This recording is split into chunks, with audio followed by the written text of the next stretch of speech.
A Seccional São Paulo da Ordem dos Advogados do Brasil, por sua Comissão de Práticas Colaborativas da OAB São Paulo, tem a honra de apresentar o webinar Negociações nas Práticas Colaborativas. Vamos desenvolver um pouco mais esse tema? Evento promovido pela referida comissão, com apoio das comissões de Advocacia na Mediação e na Conciliação e Cultura e Eventos, ambas da OAB São Paulo. Informamos que este evento compactua com os Objetivos de Desenvolvimento Sustentável, um pacto firmado entre a OAB e a ONU. Com a palavra, senhoras e senhores, a nossa ilustre doutora Mônica Ribeiro de Andrade Gama, presidente da Comissão de Práticas Colaborativas da OAB São Paulo. Doutora, a palavra é sua.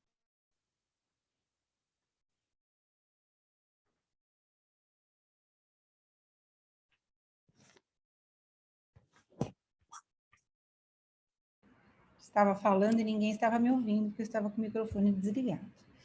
Boa tarde a todos, muito feliz de estar aqui com vocês nesta tarde de hoje, e mais feliz ainda que estou aqui com os meus queridos parceiros, Ana e José Antônio Mangini, que vão estar falando com a gente um pouco sobre negociação nas práticas colaborativas. E, exatamente como prometido, vamos começar o ano com o nosso primeiro grande evento dentro da Comissão de Práticas Colaborativas, falando um pouco de negociação. Então, a gente fechou o ano passado com pílulas sobre negociação dentro das práticas colaborativas e vamos começar o ano com a continuidade desse tema, negociação dentro das práticas colaborativas. Zé, põe aí o teu slide de você e da Ana para eu já começar com as devidas apresentações maravilhosas de você e da Ana. E eu vou estar falando um pouquinho também, fazendo um spoiler um pouquinho da parte de vocês.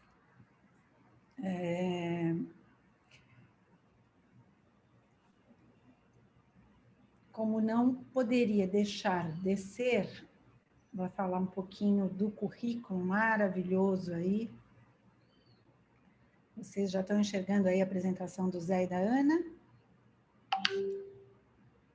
Então, vou estar falando aí um pouquinho para vocês de quem é José Mangini e Ana Isolde.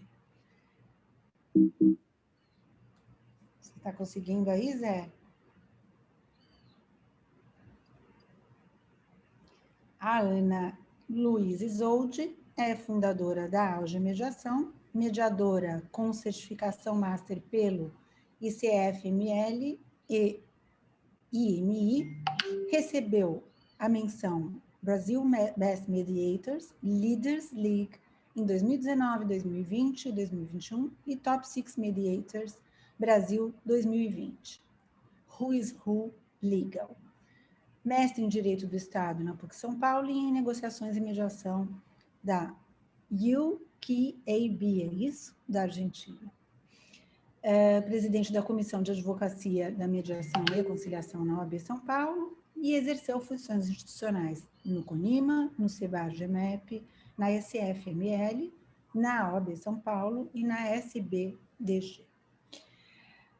José Mangini é advogado, formado pela PUC de São Paulo, mediador privado, também certificado pela SFML, conciliador e mediador, no Fórum Regional de Butantã, em São Paulo, pós-graduado em métodos adequados de resolução de conflitos humanos pela ESA, São Paulo, e secretário-geral da Comissão de Advocacia na Mediação e Conciliação da OAB de São Paulo. É membro efetivo da Comissão de Práticas Colaborativas, é a ANA, não só membro, como membro correspondente, já que ela é presidente da Comissão de Práticas Colaborativas, de Mediação e Conciliação da OAB de São Paulo. Gente, os aportes da negociação de Harvard, para mim, é a base de tudo, né? Dentro da negociação de Harvard, a gente vai estar pensando tudo. Toda a base da negociação vai estar dentro da questão das negociações de Harvard, né? Da Escola de Negociação de Harvard. Então, dando um spoilerzinho aí no que o Zé e a Ana vão trazer para a gente, dentro dos aportes da negociação de Harvard, você sempre vai estar falando em negociação com base em 4 princípios. Você vai estar falando sempre com base em pessoas, então a gente vai estar falando de separar as pessoas dos problemas, a gente vai estar falando sempre com base em interesses, separar posições de interesses, a gente vai estar falando sempre em criações de opções que construam soluções de benefício mútuo, a gente vai estar falando para selecionar dentro dessas opções em critérios, então, selecionar critérios que estabeleçam soluções de benefício mútuo e critérios critérios objetivos, ou seja, critérios que atendam soluções de benefício geral de toda a família ou de todos os envolvidos ali no conflito. E a gente basicamente vai estar falando do quê? A gente vai estar falando não de posição, como a gente conversou, como a gente colocou, mas a gente vai estar falando de interesses, a gente vai estar falando de necessidades, a gente vai estar falando de valores, e mais do que isso, a gente vai estar falando de gente, a gente vai estar falando quando a gente fala de problemas, de interesses, a gente vai estar falando de pontos que podem ajudar ou pôr tudo a perder em uma negociação, que é a percepção do outro, é a comunicação, é a emoção. O pensamento do outro, como diz o próprio William Ury, é o problema. As diferenças são definidas pelas diferenças de pensamento. O conflito, ele não está na realidade objetiva, como o próprio William Ury diz no livro dele, Como Chegar ao Sim, mas na cabeça das pessoas. O conflito está na cabeça das pessoas. Os medos, mesmo que absolutamente infundados, eles precisam ser tratados. E aí a gente fala de empatia, a gente fala de perguntas, né, Ana? A Ana tem um curso maravilhoso dentro da Auge que fala de perguntas, a gente fala de autorresponsabilização, a gente fala de envolvimento, a gente fala de valores, a gente fala de processo. E aí, dentro das práticas colaborativas, a gente tem um terreno fértil aí, porque a gente fala de equipe multidisciplinar e a gente fala de interdisciplinaridade. A gente fala de advogados, mas a gente fala de cada um no seu quadrado. A gente fala de profissionais de saúde mental que vêm para lidar com outros conteúdos, que não é só a lei, que não é só o processo, que não é só o conteúdo jurídico. A gente fala de financista que vem para lidar com números, mas a gente fala de profissionais de saúde mental, voltando para uma palavrinha básica que é, para mim, a palavra-chave em todas as questões dentro da negociação. Uma palavra simples e que esclarece e que diz muita coisa. Emoções. E aí, não dando mais spoiler, eu passo a palavra aí para o Zé e para a Ana. Como lidar com essa palavra tão simples e ao mesmo tempo tão complicada, que é o que mais influencia aí na nossa vida e nas nossas negociações? Emoções. Vamos lá, Zé, Ana, a palavra é com vocês agora. Obrigado, Mônica. Eu vou passar a palavra para a Ana, para ela dar um oi, porque depois eu começo a nossa apresentação. Então, antes de eu cair matando nas emoções, eu passo para a Ana, gentilmente. Quando eu estou aqui, eu vivo esse momento lindo. Eu me lembrei disso agora que você falou. Tantas emoções, são tantas emoções. Então, para a gente começar já com bastante emoção, que bacana. Então, queria agradecer essa sua contextualização, Mônica, muito importante, e agradecer à OAB por ter aberto esse espaço para a gente falar de um tema tão importante como a negociação dentro das emoções, e o quanto isso é importante para o advogado, que todos os dias lida com as suas emoções e com as emoções do cliente. e especialmente nessa ótica que nós estamos buscando, que é olhar para isso de uma forma consensual e colaborativa, para poder, de algum jeito, atingir melhores resultados para os nossos clientes quando da advocacia, né? E a mediação também entra como uma possibilidade nesse contexto. Então, só para a gente começar, queria dar aqui nossas boas-vindas, agradecer Mônica, Júlia, Arthur, agradecer o José, que está aqui em parceria comigo hoje, e em outras ocasiões também, e o pessoal da secretaria, Danila, Davi, todos que estão nos ajudando. E ao nosso presidente, ao nosso vice-presidente, Dr. Caito e o Dr. Ricardo, que muito tem nos apoiado. Então, sem mais delongas, vamos lá, José, é com você, maestro. Obrigado, Ana. E obrigado por já ter agradecido todo mundo, porque eu ia agradecer também, então todos se sintam agradecidos pelo tempo, pelo espaço. Mas eu quero lembrar, olha, está bonito isso, porque são 226 participantes nessa tarde. Olha que legal. Essas nossas duas comissões, né, Mônica? Trabalhando, seu trabalho impecável, parabéns por tudo, junto com a Júlia, com o Arthur, e essa turma da secretaria que não deixa, né, nada ficar para trás. Cuidam de tudo, cuidam da gente, faz a gente ficar online, e não pararam um segundo em todo esse período de pandemia. Muito pelo contrário, os eventos aumentaram, né? Então, eles tiveram que dar conta de mais trabalho ainda. Inclusive no final de semana, Zé.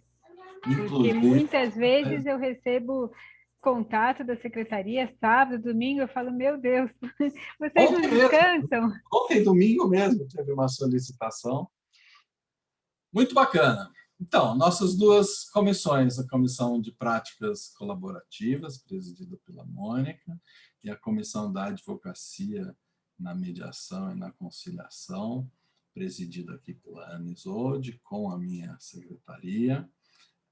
Tenho prazer, assim, enorme prazer de estar aqui com vocês nessa tarde, e vamos dar um pouco de sequência àquilo que nós já conversamos em dezembro. Para quem não esteve em dezembro conosco, não se preocupe, porque não é uma sequência lógica. Então, lá em dezembro, eu vou compartilhar, porque isso já faz parte um pouco do nosso começo.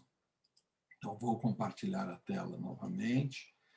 E o fato de estar compartilhando a tela não significa que vocês não podem continuar fazendo perguntas pelo chat, que daí tem a Júlia, tem o Arthur, tem a Ana, tem a Mônica, todo mundo vai aqui colaborando nessa apresentação, que é mais um debate, não tem a menor pretensão de ser uma coisa assim, completamente top-down, estamos abertos aqui. Então, em dezembro, eu e a Ana trouxemos aqui para a Comissão de Práticas Colaborativas um apanhado de 4 livros onde o William Ury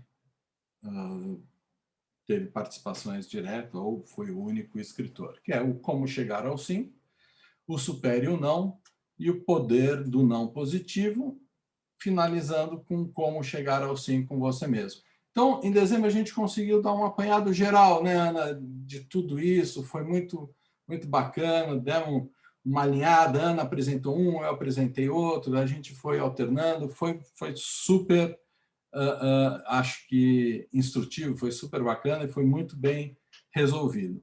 E daí, quando a gente estava planejando aqui esse primeiro evento aqui de práticas colaborativas, a gente até conversou com a Mônica, a gente quis trazer um corte que a gente acredita que seja muito útil para o profissional de práticas colaborativas, que é a negociação sobre as perspectivas das emoções, sempre na escola de Harvard. Lógico, tem diversos cortes que a gente poderia apresentar, mas a gente escolheu pela escola de Harvard, né? E é isso, um dos segredos da boa negociação está como a gente identifica e trabalha com a imensa quantidade de emoções estimuladas continuamente durante uma negociação e como tirar delas o melhor proveito. Eu vou ter que... Não estou conseguindo aqui mudar a tela. Calma.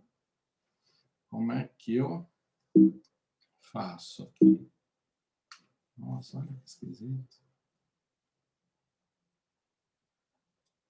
Calma aí que deu um chabô aqui. Agora sim. Isso. Pronto.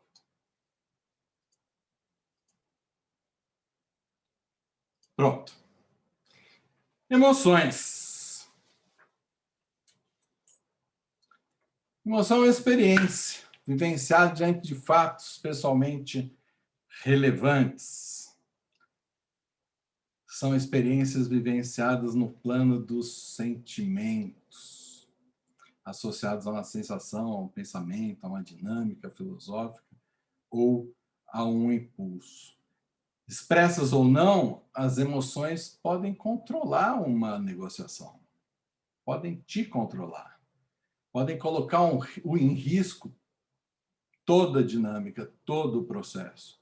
Pode prejudicar relacionamentos, pode desviar o foco daquilo que você tem para como objetivo e pode deixá-lo vulnerável. Emoções. Nós temos as emoções positivas e negativas, né?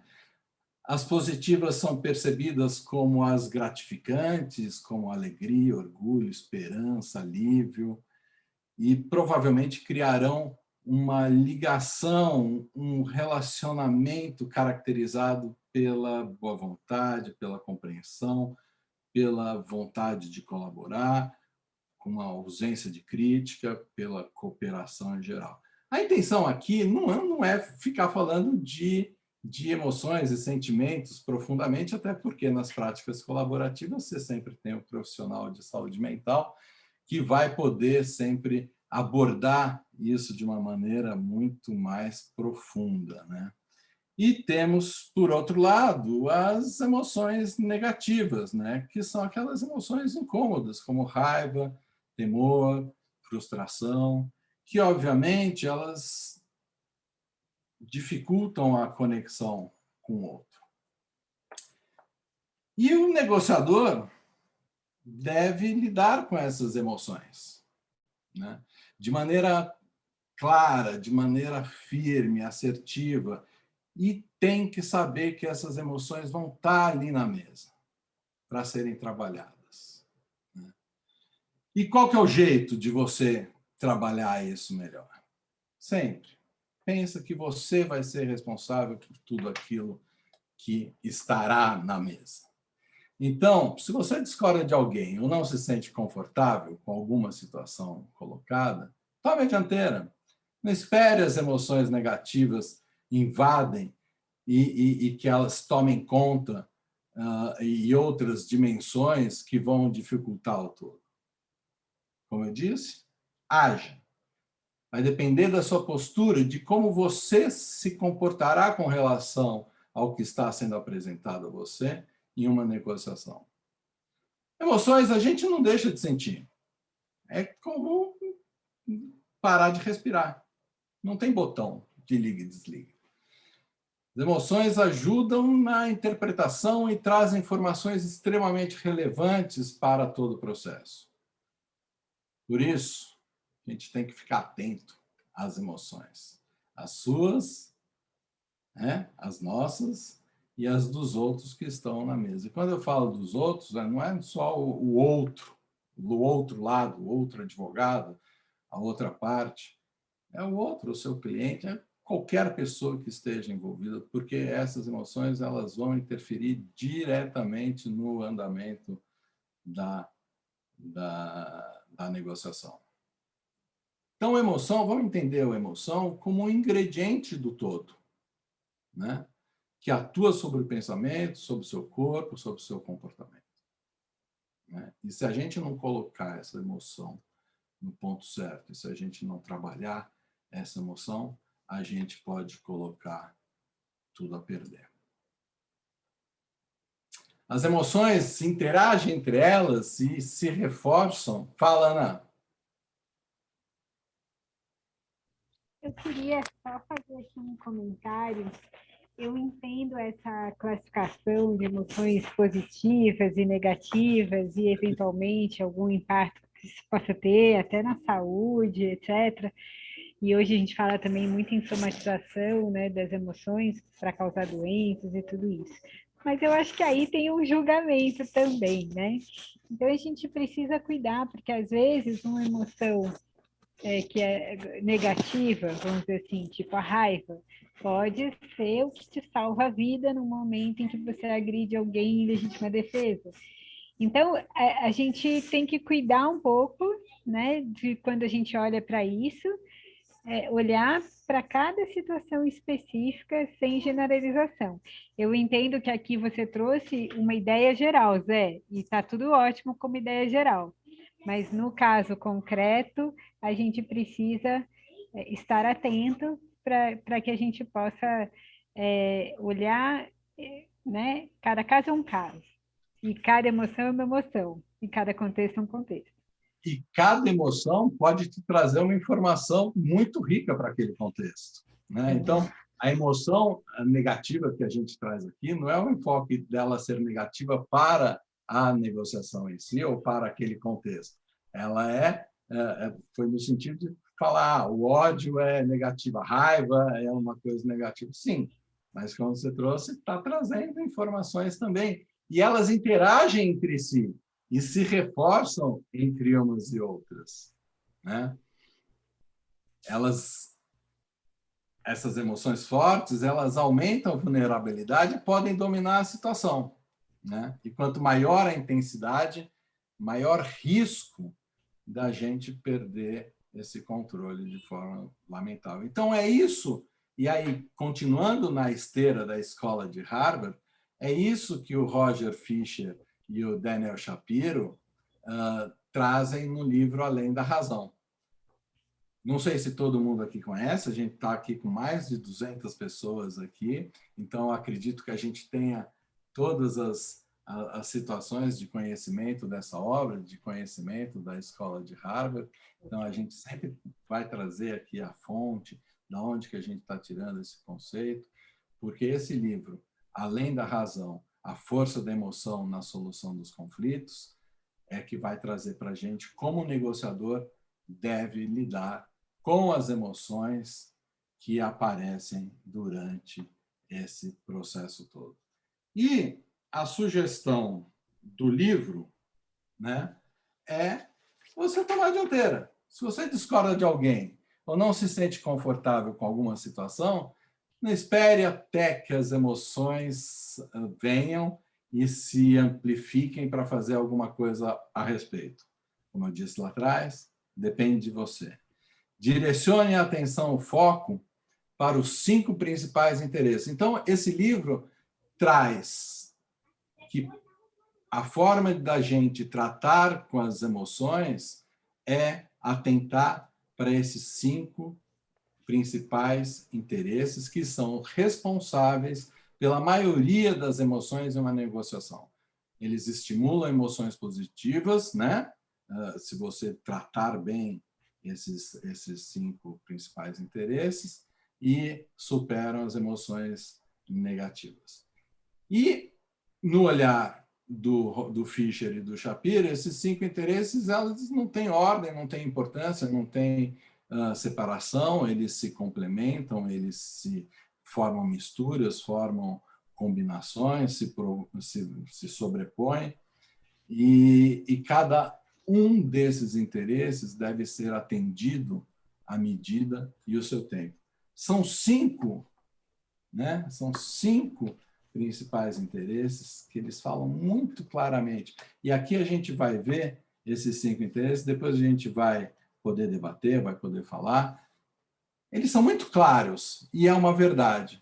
Como eu já falei, é um olhar para o outro, né? A Mônica também trouxe isso na abertura dela. Aqui, a proposta é de uma negociação, você olhar, além de olhar para si e ver quais são as suas emoções, Preste atenção no outro. Isso vai ser determinante para que uma negociação seja bem sucedida.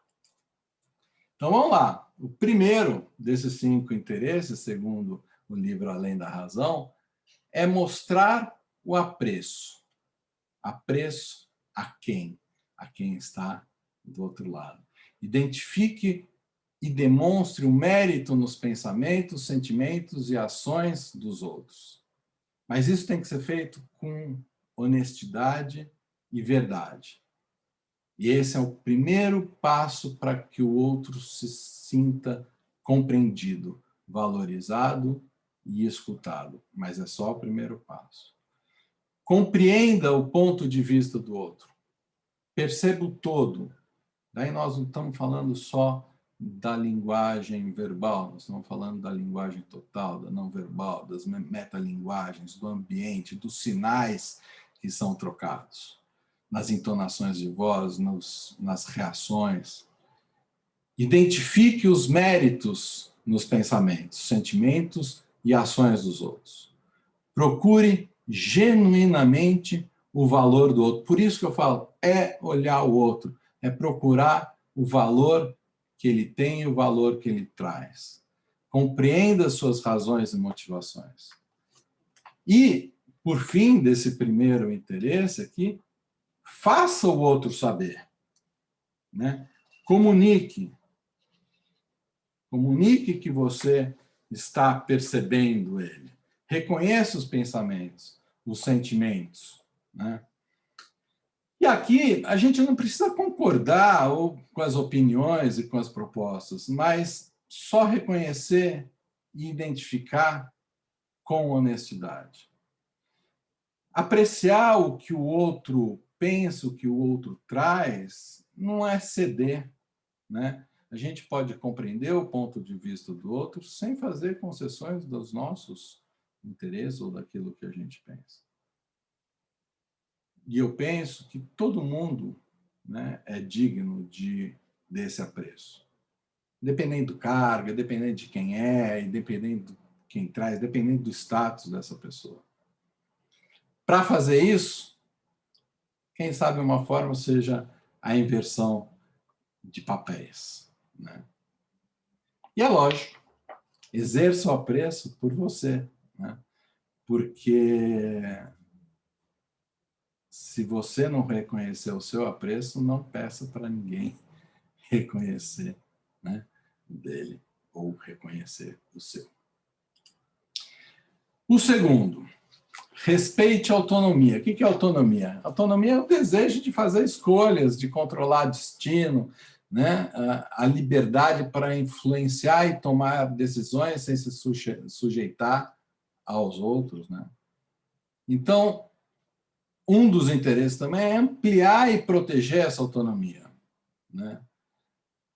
Entendendo qual o problema, quem que eu devo influenciar, qual que é essa recomendação, como transmitir a quem toma essa decisão.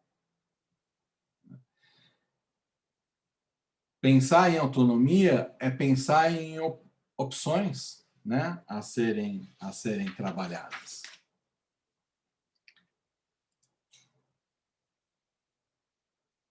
Não restringe a autonomia do outro. Como? Sempre consulte antes de decidir. Porque se a gente não consulta o outro na hora da decisão, a gente restringe, a gente vai estar restringindo a autonomia dos outros. Incluir no processo, trazer informações, o poder da decisão continua com você, mas, portanto, veja se faz sentido consultar antes, para você não entrar em looping. Peça feedback, informe. Né?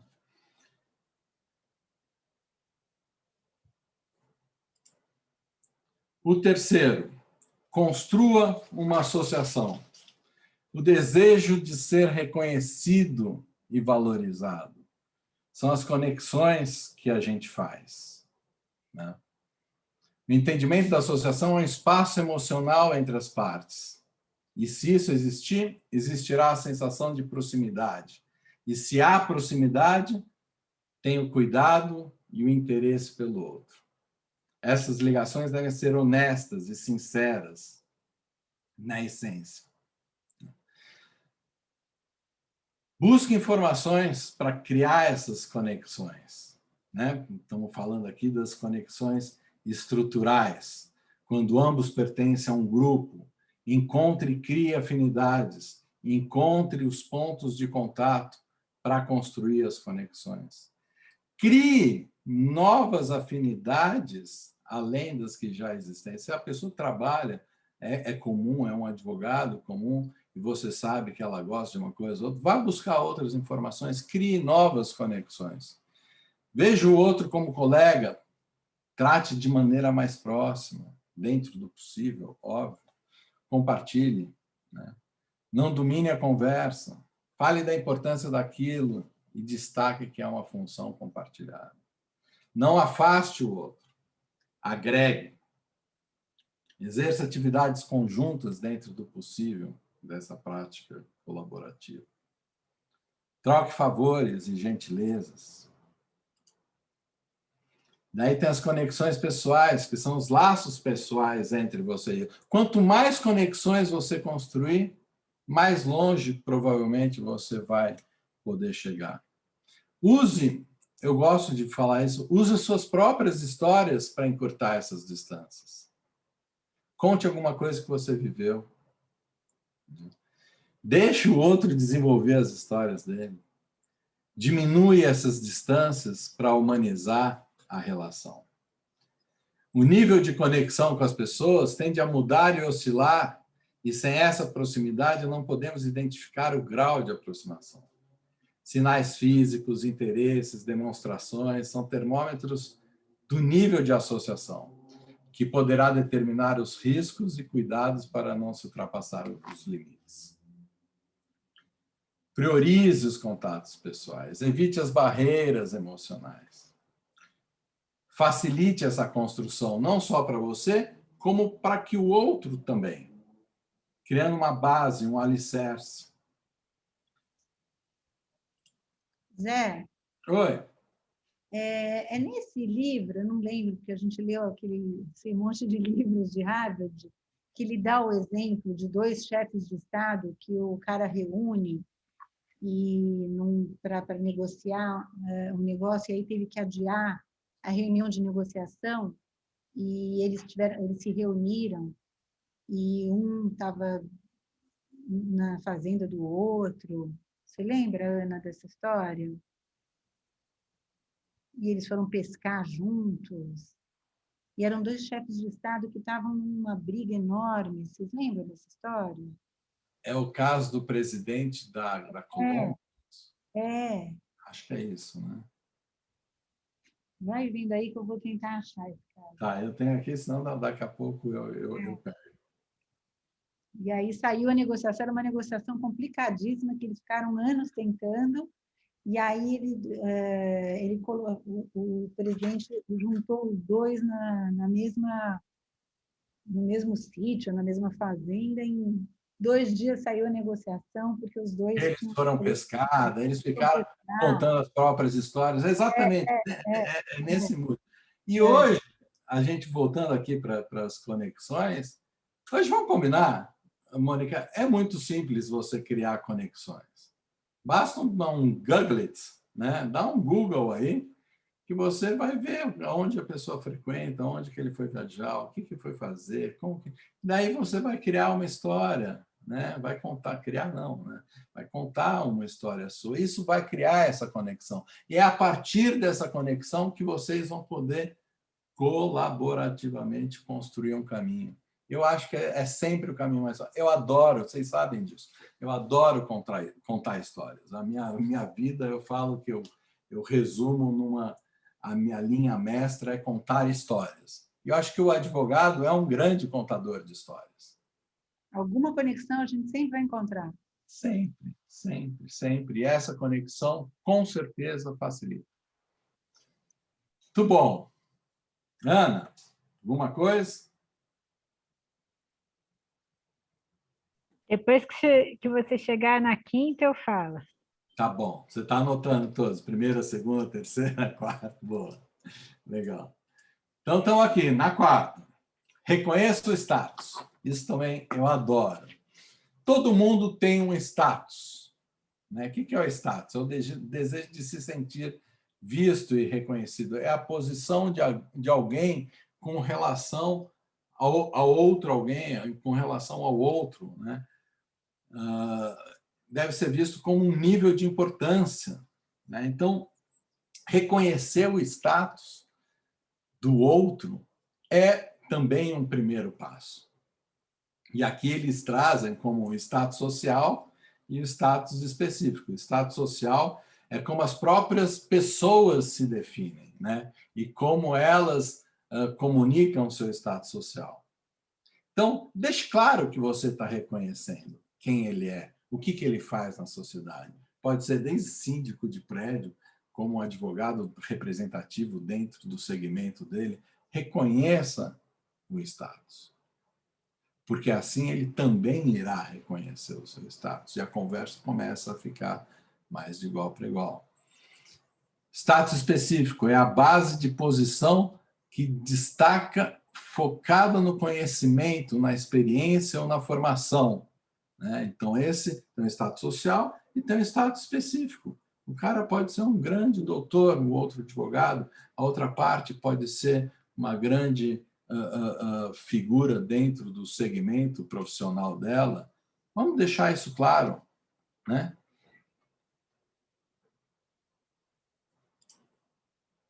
Vamos na continuidade. O limite desse status. Porque junto com o status vem as funções, né, que a gente exerce. Profissionalmente firme. Respeite o status do outro e comunique o seu. Isso que eu já falei. O transbordamento do status pode ser prejudicial. A gente não pode deixar isso também de chegar num ponto que seja incontrolável, esse reconhecimento, porque senão a pessoa também cresce demais. Porque status é construído, não é nato. A gente não nasceu o que a gente é hoje. A gente não nasceu o que a gente fez, o que a gente faz. A gente foi construindo. Então, é fácil você reconhecer. É fácil você se informar. É fácil você olhar por vários ângulos esse status e trazer ele a seu favor.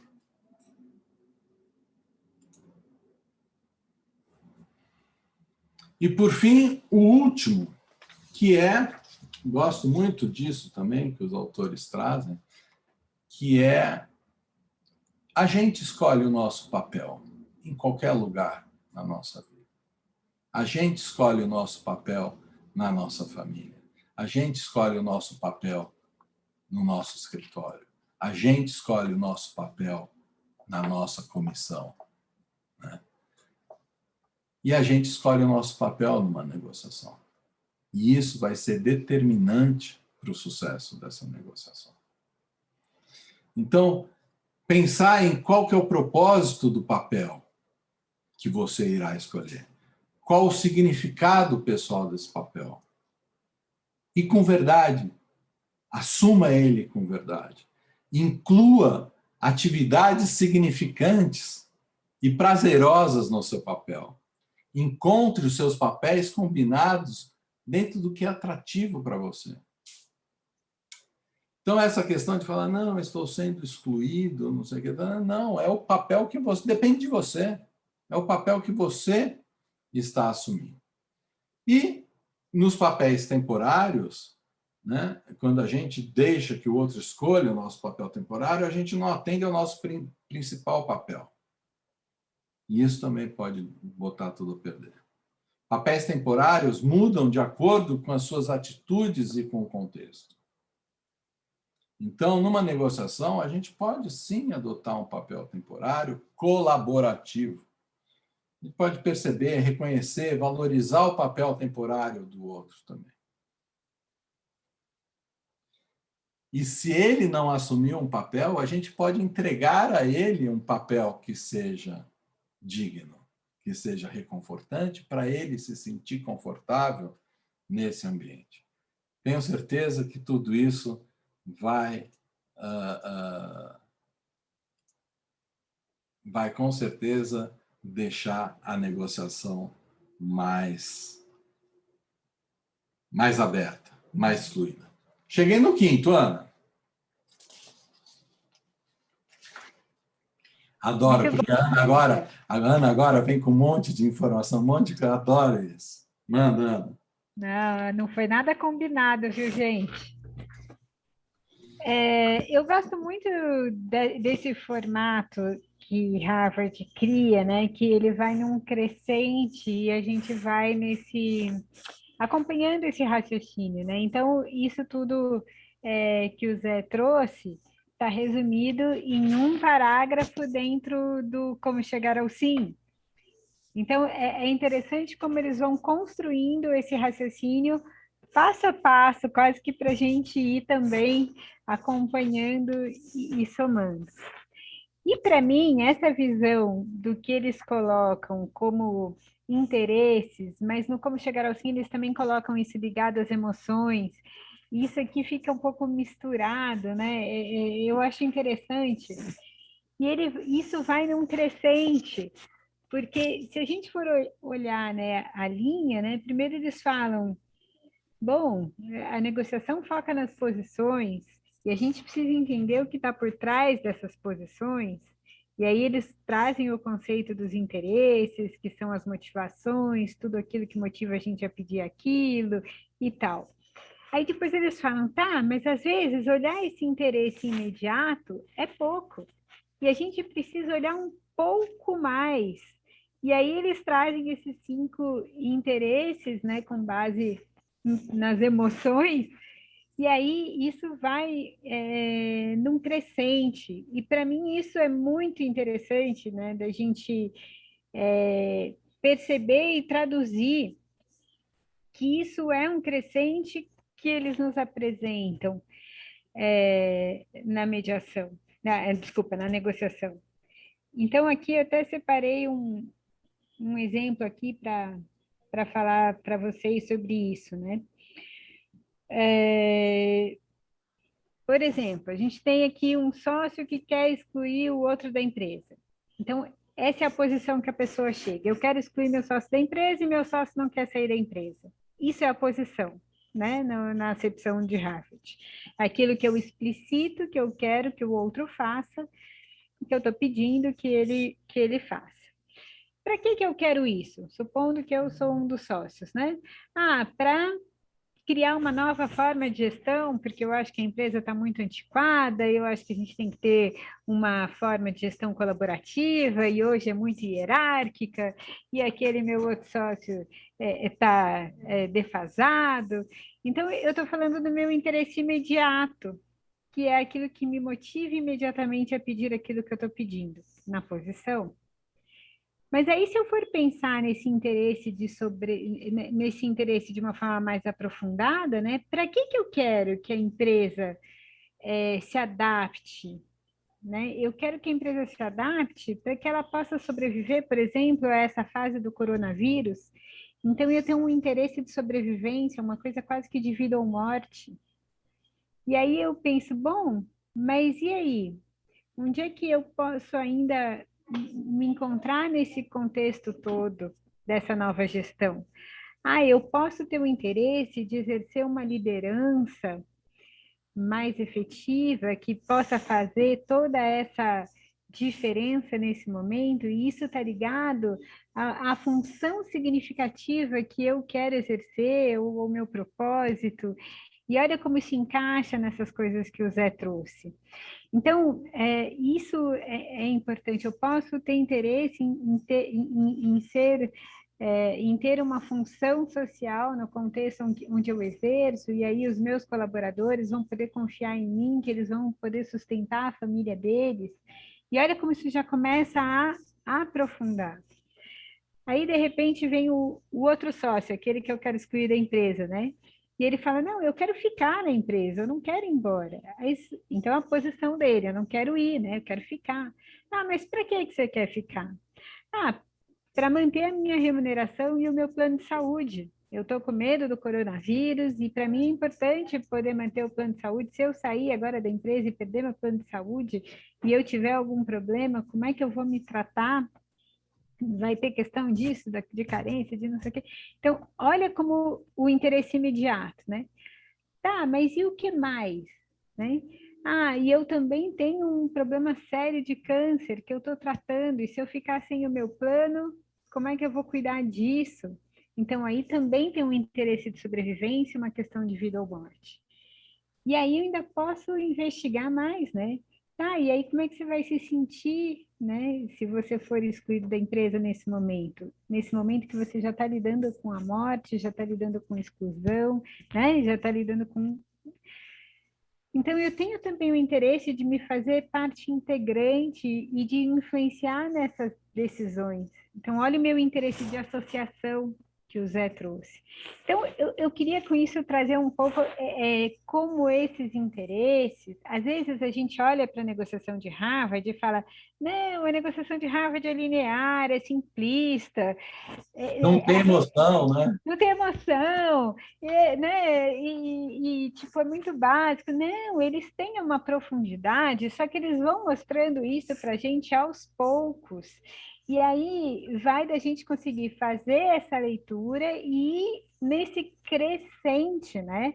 Para a gente poder, então, caminhar aí sempre. Para quê? Para quê? Para quê? Cada para quê que você faz é Cada um grau de pergunta, né? aprofundamento. Cada pergunta olhando para o futuro, cada pergunta, porque a forma de você descobrir tudo isso é perguntando, né?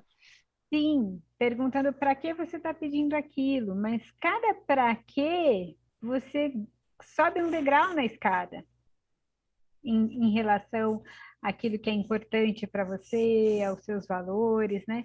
Então, eu acho que isso que a gente precisa ficar atento, né? E principalmente quando a gente está lidando numa situação de negociação que envolve emoções, a gente precisa perceber que as emoções vão ter um impacto no corpo, no pensamento e no comportamento. O Além da Razão traz isso e muitas outras obras também, né?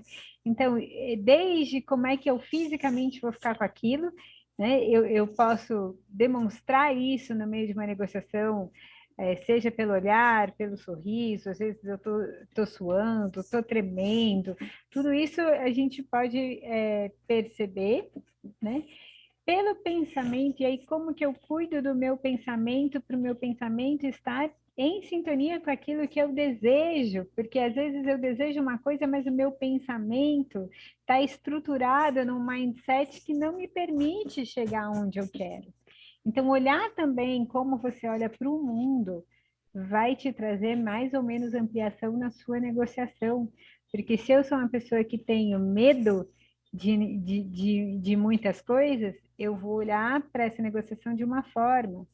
Se eu sou uma pessoa que tenho muita necessidade de segurança, ou se eu tenho mais abertura para risco, né, para o novo, tudo isso vai abalar, vai dar o tom da negociação. Né? E isso tudo vai impactar no comportamento, porque o comportamento vai ser um resultado dessa junção do corpo com o pensamento. E isso vai, o que eu vou para a prática tem a ver com, o que eu vou fazer na prática com tudo aquilo tem a ver com isso. Então, é muito rico esse livro e toda essa sequência, né? É isso, Zé. Não sei se contribuí ou confundi. Super, esse exemplo que você trouxe dos dois empresários é perfeito e traz para a prática, né? Traz para o dia a dia. E eu vi aqui pelo chat que tem gente até de primeiro semestre assistindo. Então, gente, quem não leu, comece pelo Como Chegar ao Sim, e aí vai galgando todos os livros da Escola de Harvard até você chegar aqui no Além da Razão para entender as emoções. E para a gente ver se esses interesses que a Ana trouxe estão bem dentro desse exemplo e foram entendidos, eles trazem 3 padrões. Fui justo? É justo? inconformidade com o que se esperava em relação aos demais, honesto quando não há intenção de fraude, quando não existe uma parte querendo enganar a outra, é consistente com as circunstâncias do momento ali, daquelas situações. Então, a gente deve cuidar das nossas emoções, das nossas e do outro, para que não prejudiquem a capacidade de negociar. Tudo bem. E, normalmente, o que a gente vai encontrar? Se negociação é a principal forma de tomar de negociação da nossa vida, porque a gente negocia do momento que acorda, né, até a hora que... A Ana, eu já falei isso da outra vez, mas eu vou lembrar porque ela foi mais maldosa ainda na segunda edição do curso, que na primeira ela perguntou para a gente qual foi a sua primeira negociação que você fez. Esse exercício me levou para lugares completamente muito loucos da minha infância, eu negociando com os meus 8 irmãos, negociando por amor, por atenção dos meus pais, me fez chorar, não sei o que. Essa foi a pergunta que ela fez. Só que daí ela foi aprimorando essa pergunta, daí ela foi falando, tá bom, e qual foi a sua grande negociação na sua infância? Qual foi a sua grande negociação na sua adolescência? Qual foi a sua grande negociação quando você se tornou um profissional? E qual que é a sua grande negociação de hoje? O que você está envolvido? Em que grande negociação você está envolvido? Pessoal, profissional, né? E são respostas difíceis da gente dar. Porque a gente tem que pensar, porque a gente tem que ir lá para trás, porque a gente precisa olhar para a gente, porque a gente precisa se autoconhecer e saber quais foram as grandes negociações que a gente fez na vida e a negociação que a gente está vivendo hoje. Aposto que cada um, quantos temos hoje aqui? 293, olha que bacana. Cada um dos 293 pessoas que estão aqui estão vivendo grandes negociações hoje. E como que a gente olha para essas negociações que a gente está vivendo? Isso vai determinar definitivamente o destino dessa negociação. Né? E aí vem, pensando aqui em práticas colaborativas, né, na resolução conjunta dos problemas pelas partes envolvidas, de pôr fim a esse dilema. E aí, é isso que o William Ury propõe, em como supere ou não, como negociar com pessoas difíceis, que foi aprofundando o abandono do confronto entre os adversários e a busca da resolução conjunta de problemas, atacando a situação em conjunto. Acho que isso é práticas colaborativas. Eu não lembro da definição clara de práticas, das práticas colaborativas, mas eu acho que estamos por aí, né? Ao invés de cada um ficar do seu lado se atacando, os envolvidos podem se juntar e atacar o problema juntos. Sendo assim, flexíveis entre as pessoas e duros com os problemas, objetivos com as questões para serem resolvidas. Zé, Oi. agora eu vou dar uma... Vai trazer a definição de práticas. Não, eu não vou nem trazer a definição de práticas, mas é exatamente... teve momentos, né, que eu estava lendo as obras deles e a gente vê algumas coisas, eu até assinalei, depois eu precisava fazer um caderninho de todas as definições que eles traziam que tem a ver com os conceitos das práticas colaborativas. Mas isso seria muito legal fazer, hein, Mônica? Trazer todos os que a gente estudou, highlights para as práticas colaborativas. Você vai ver que vai ter intersecção uma atrás da outra. O tempo inteiro, porque ele traz, eles vão trazendo ideias que é exatamente o âmago das práticas colaborativas, que é exatamente isso, quer dizer, é você, primeiro, atacar o problema juntos, então é você entender que um advogado conversar com o outro e negociar com o outro e juntos trabalharem em relação ao problema, ou você fazer com que o nosso cliente, você advogado, fazer com que o seu cliente enxergue o lado do outro, não quer dizer que você está defendendo o outro, não quer dizer que você está indo contra o seu cliente, simplesmente está sendo que você está fazendo o seu cliente enxergar o ponto de vista do outro. Pode ser até que o ponto de vista do outro não seja absolutamente contrário ao seu cliente, mas e não seja o melhor ponto de vista e nem seja o mais satisfatório para a família como um todo.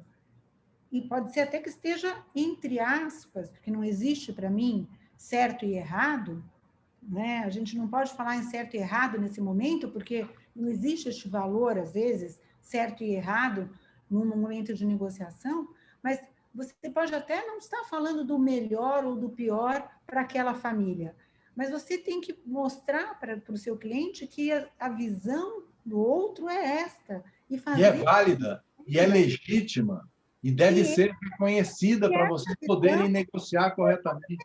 Mas você tem que falar, olha, você tem essa visão, pode até estar melhor para a sua família ou melhor para aquela empresa, mas você tem que entender que ele pensa desta forma. Então, como é que você vai fazer com que ele, pensando desta forma, enxergue que talvez o melhor para a empresa ou para a família como um todo seja, talvez não isto, mas que seja isto, e que ele entenda que isto vai ser o melhor. Porque você tem que trazer ele para ou este lado, e fazer com que ele entenda que o seu interesse é o melhor, ou que, né, vai ser melhor para a família como um todo, ou para a empresa como um todo, ou no mínimo que o interesse intermediário é melhor. E não adianta você querer que ele abandone definitivamente o interesse dele, ou a visão dele, ou o valor dele. Ele tem que entender, dentro do interesse dele, dentro da visão dele e dentro do valor dele, que existe um interesse comum que pode ser atendido. Ou um novo a ser construído, né? Ou um novo a ser construído. Essa é a questão. O problema é quando você começa a explicar para o seu cliente, e isso, quem é advogado colaborativo consegue entender o que eu estou falando. O problema é quando você começa a explicar para o seu cliente a posição ou o interesse desse cara aqui, e ele fala, mas você está defendendo quem? Eu ou ele?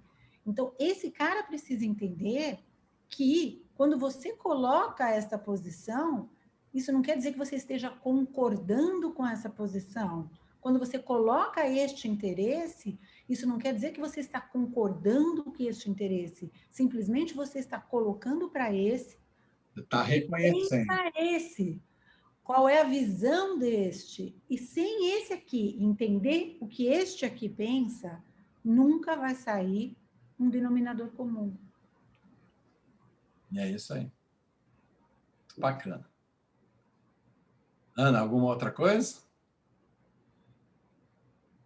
E desculpa, Zé, só para completar. Se esse cara não está pronto para enxergar a maneira como este aqui pensa, se está certo, se está errado, se está bonito ou se está feio, não importa. Se esse aqui não está pronto para enxergar como esse aqui pensa e não consegue ver o lado do outro, não existe ambiente para se trabalhar a cooperação ou a colaboração. Mas eu acho que parte do advogado e de quem mais fazer o cliente chegar lá, fazer o cliente ficar aberto a isso. Então, pronto. Essa é a preparação. Sim, mas ele precisa pelo menos estar apto a enxergar. Aberto. Então, uma das coisas que me chama a atenção é o cuidado na linguagem nesse livro. E eu acho muito interessante que, apesar de na capa estar escrito supere ou não como negociar com pessoas difíceis, e para mim não existe pessoa difícil para negociar, né? Ele não traz esse raciocínio das pessoas difíceis. Ele diz, todo mundo é possível superar as barreiras à cooperação. E aí ele fala muito em cooperação, e não tanto em pessoas difíceis, né? E aí o que ele diz é, se conseguimos superar os obstáculos, que são esses que estão aqui no PowerPoint, para a cooperação, aí a gente então consegue chegar ao sim, né? Chegar ao acordo. E uma das coisas que me chama muita atenção é quando ele fala, para passar para o outro lado, é muito importante fazer 3 coisas. E a Mônica trouxe um pouco disso. Ouvir, reconhecer e concordar. Só que o concordar aqui, Mônica, não é o concordar com o que o outro diz integralmente. Exato. Mas é um concordar no sentido de reconhecimento e no sentido de naquilo que você puder, concorde. E aí isso vai abrir a Ou, no mínimo, concordar que ele tem essa visão, concordar que ele traz concordar aquilo. com ouvir, né? Sim, eu separei o trecho que ele fala disso que eu acho importante. Ouça o que o outro lado tem a dizer. Aqui é onde ele fala bastante da escuta. Reconheça os argumentos, os sentimentos, a gente poderia colocar aqui também as emoções, a competência e o status dele. E concorde com ele sempre que puder, porque essa concordância precisa ser genuína, porque senão também não funciona, né? Então, é muito interessante, porque você estava falando desse concordar, o que é um concordar, como a gente pode concordar, né? E concordar vem, várias palavras que a gente usa têm a mesma raiz, né? Acordo, concordar, tudo isso vem de coração, né? Vem de estar ali com o coração. Vem do né? sentimento. Vem dos sentimentos, vem das emoções. Então, estar com o coração, acordar, né? Concordar é estar com os corações juntos. Então, estando com os corações abertos, a gente consegue, né, superar esses obstáculos. Negociação fica até mais gostoso a gente falando assim, né? Não é? Eu adoro, eu fico até arrepiado quando a gente fica falando desse jeito, né? Da negociação. Mas vamos lá. Então, um pouquinho do que a Mônica e a Ana trouxeram. Qual que é o segredo? Quer negociar bem? Comece pelo seu coração, comece por você mesmo. Quer negociar melhor? Perceba o outro. Saiba que do outro lado da mesa existe uma pessoa que vem sim carregada de emoções. E prepare-se. Prepare-se. Se dê esse tempo, se dê esse trabalho de fazer uma boa preparação para a negociação que você irá profissionalmente enfrentar. Cada uma é uma, mas os elementos básicos não mudam. Então, o que eles fazem ali nesse livro, e que a gente concorda muito, é que é um convite para que todos nós estejamos atentos ao outro, às emoções do outro, acolhendo aquilo que nos é entregue, com respeito e inclusão. E quanto mais praticarmos isso e mais prestarmos atenção a este processo todo e aos ensinamentos trazidos pelo próprio processo de negociação, melhor a gente vai ficar. Então, é uma prática constante, é um preparo constante, né? E esteja ali, no presente, atento a tudo que puder te ajudar para alimentar o seu carrinho de informações. Eu adoro essa expressão, carrinho de informações, porque a gente vai enchendo, na verdade não é um carrinho, é um caminhão, a gente vai enchendo o carrinho de informações, e são essas informações que vão construir, né, todos os alicerces para uma poderosa negociação.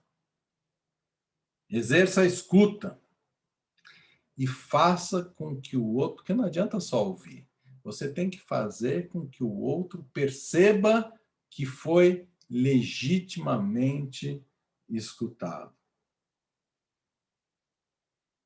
E a escuta aqui, quando a gente fala de escuta, não é só a escuta da audição, né? Isso tem a ver com todos os sentidos e percepções, tem a ver com as emoções. E é disso que a gente está falando hoje, né? De emoções. E escutar, o que é? Escutar, eu falo que é o encontro com o outro. A escuta é o encontro com o outro. A escuta é a curiosidade que é exercida através das perguntas. Você ter curiosidade pelo outro. Você só vai avançar numa negociação positivamente se você tiver as informações certas. Aí todo mundo vai sair ganhando. Prepare-se sempre. Prepare-se para as pessoas que estão lá. Prepare-se para o processo. Prepare para as emoções que elas vão estar lá. Verifique as temperaturas emocionais, as nuances suas e do outro. Daquele dia, às vezes é daquele momento, daquele dia. Vê se você está fora do controle. Vê se tem alguma coisa em risco. Vê se está tudo tranquilo, que você fez a sua meditação matinal, você respirou fundo antes daquela sessão de negociação. Isso eu adoro também, que é elaborar um plano de emergência. Você pensou? E se tudo der errado? Isso é outra parte, não sei o que.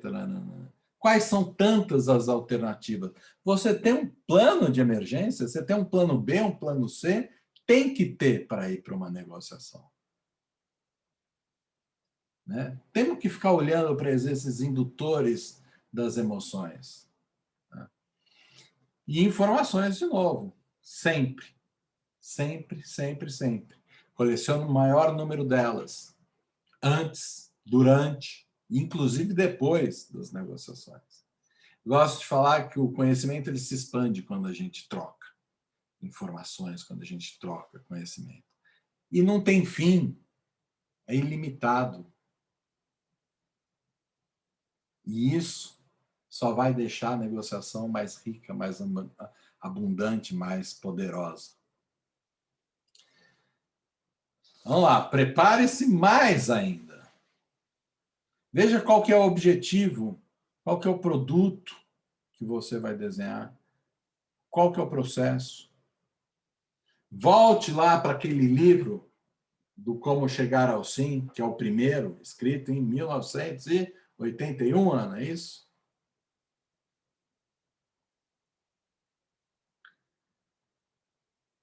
Sem áudio. Acho que é 81. Áudio.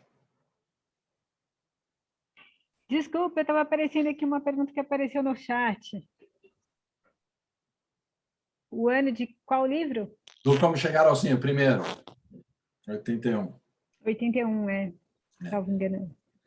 Remeta aquilo lá, porque depois, nos livros, eles vão dando passo a passo, né, te pegando pela mão e falando sobre os 7 elementos da negociação. Né? Então, ele fala, aborde o relacionamento entre os negociadores e entre todos que estão envolvidos. Atente à comunicação, o que estamos escutando, como estamos escutando, o que a gente precisa falar, como que a gente está falando. Né?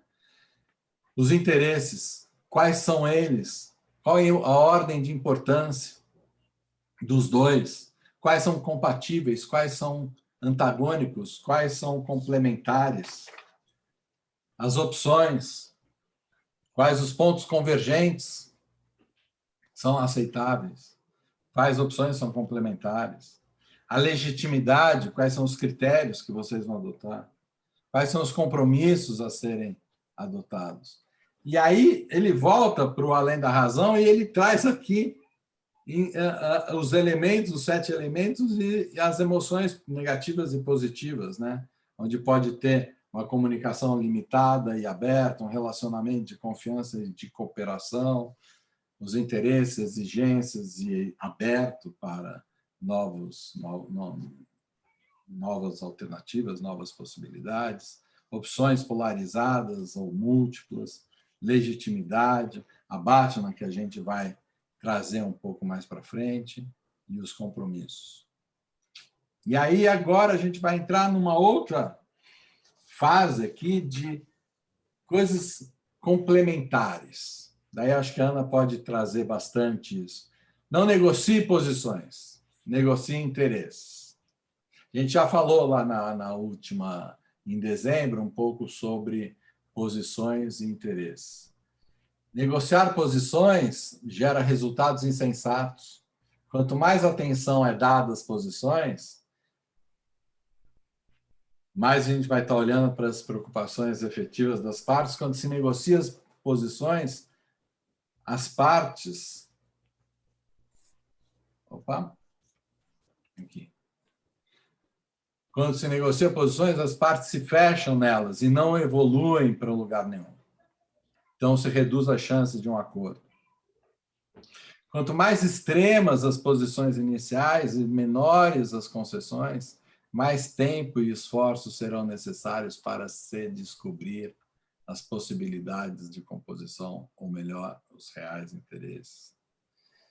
Negociações são posições, as negociações de posições, elas colocam em risco as relações, pois torna-se uma disputa de vontades, de desejos, diferente de interesse, diferente de necessidades. Negociações onde o relacionamento também está acima dos interesses vão produzir acordos não satisfatórios e com o tempo pode desandar um pouco tudo isso. Quer falar um pouco sobre isso, Ana? Complementar? Não? Eu quero responder algumas perguntas. Ah, eu não estou vendo aqui. Eu posso ver. Então, vamos lá. A Larissa perguntou assim, mas como assim, né? Não tem pessoas difíceis para negociar, né? Como assim, né? Quando a gente olha para as pessoas antecipadamente com esse olhar de que aquela pessoa é difícil, isso nos aproxima mais ou nos afasta mais, né? Então, olhar dessa forma é um olhar restritivo, com preconceito, com julgamento, e isso não vai te ajudar a enxergar no outro o que é possível. Isso vai te afastar dos campos de possibilidade. Então, quando eu olho para uma outra pessoa, na hora da negociação, eu tenho que olhar reconhecendo aquilo que ela tem para oferecer, reconhecendo como que a gente pode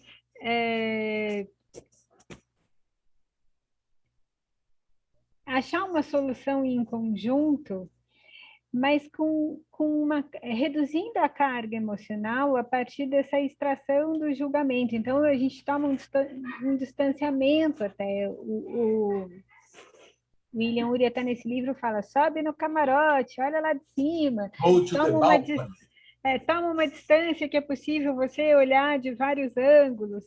E aí eu acho que esse é um ponto que é importante cuidar. Quando a gente já taxa o outro de difícil, e vai ser muito difícil realmente superar e se aproximar, porque ele vai perceber que você está sentindo isso. E isso não ajuda. Então, é mesmo nesse sentido de reconhecer o outro tal como ele é, com as dificuldades que ele tem, com as limitações que ele tem, e com aquilo que ele também tem para te oferecer. Porque na hora que você rechaça isso, você acaba cortando o diálogo. Na hora que você reconhece isso, aí você consegue se aproximar. Então, esse é um ponto importante, né? Bem importante. E a prática, Ana, ela mostra isso, né, para a gente. Quando a gente reconhece o outro, ele vai mudando da postura, lógico, ele vai continuar duro. Se ele tiver duro para negociar, ele vai continuar, mas ele vai, a partir do momento que a gente reconhece ele e reconhece aquilo que ele traz como legítimo, não precisa concordar, mas reconhece como legítimo, ele vai entrando, né? A Vera também aqui trouxe um comentário que eu não sei se eu compreendi muito bem, mas ela fez uma observação sobre o concordar e falou, em relação ao concordar, o melhor mesmo é dizer a verdade e trabalhar com transparência. Agora, o que é a verdade, né? Então, também é um pouco... A verdade, se a gente for trabalhar com dados, é uma questão. Se a gente for trabalhar com percepção, é outra. Se a gente for trabalhar com valores, é outra. Então, também aí tem um pouco de entender como trabalhar esses conceitos e a partir de onde essa negociação se estabelece, né? E aí, a partir disso, você consegue achar um caminho, né? Também teve uma outra pergunta da Patrícia, falando de alguns contextos onde ela percebe que as pessoas se sentem mais fragilizadas em função da emoção. Agora, quando a gente também olha para o outro como uma pessoa frágil, a gente está tratando essa pessoa como adulto ou como criança? E isso é importante a gente olhar, porque se a gente está tratando o outro como criança e não como um adulto que pode negociar com você, você está levando essa pessoa para uma posição inferior. Então, claro que isso pode acontecer numa negociação, mas não numa negociação colaborativa, que é o que a gente está, de alguma forma, aqui propondo, que é o de, junto com o outro, encontrar uma solução que seja boa para todo mundo, que é a proposta das práticas também. Então, existem negociações onde, sim, você está ali para destruir o outro. Existe, isso vai ter consequências depois, e cada um dorme no seu travesseiro e sonha com isso à noite. Agora, quando a gente quer estabelecer com o outro uma negociação efetiva e que esteja nesse viés da colaboração, a gente precisa conversar de adulto para adulto. E quando eu ponho o outro no lugar de vítima, no lugar de frágil, no lugar de infantil, no lugar de sem condições, eu estou, no fundo, de alguma forma, criando uma relação que não é equilibrada para negociar em conjunto, né? Então, isso sai da colaboração. Quando você chama o protagonismo, né, Ana? Quando você tira a decisão de terceiros e traz para as partes protagonizarem, que é o que a mediação fala, a negociação fala, as práticas colaborativas falam, você tira do terceiro a decisão, você tira do juiz, do promotor decidir, e traz para você. Práticas colaborativas, a negociação, a mediação falam, trazer para as partes a autorresponsabilização, a negociação, a questão da verdade, que a Vera está colocando, a questão dos sentimentos, a questão de negociar, de conversar, de ouvir, de escutar, de entender o outro, da empatia, da escuta ativa, de você não negociar posições, mas sim ouvir e entender interesses e tudo isso que a Ana está colocando, que o Zé está colocando, e não de negociar em cima de posições, de barganha, e sim verdadeiramente escutar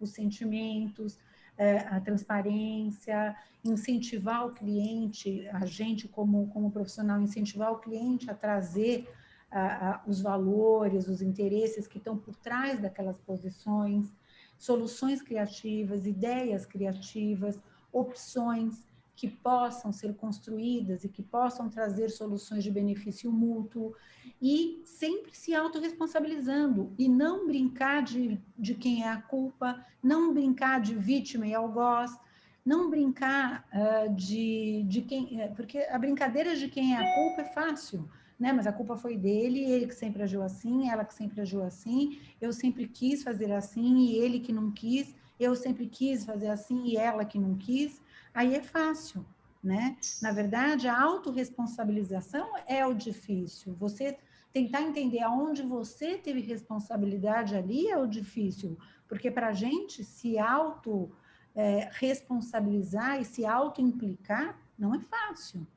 Então, você tem que tirar o seu cliente, e se tirar também, né, quando a gente está no meio do conflito, porque quem aqui também, quem nunca, né, quem nunca fez, quem nunca foi, a gente também, quando está no conflito, a gente tem dificuldade de se auto-implicar e entender aonde a gente também falhou, onde a gente errou, onde a gente também contribuiu para aquela situação se instalar.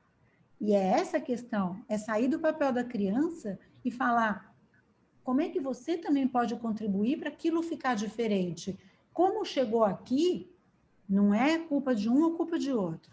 Os dois contribuíram de alguma forma, não existe vítima sem algoz, algoz sem vítima. De alguma maneira, todo mundo contribuiu para chegar nessa situação. Daqui para frente, como é que a gente pode resolver?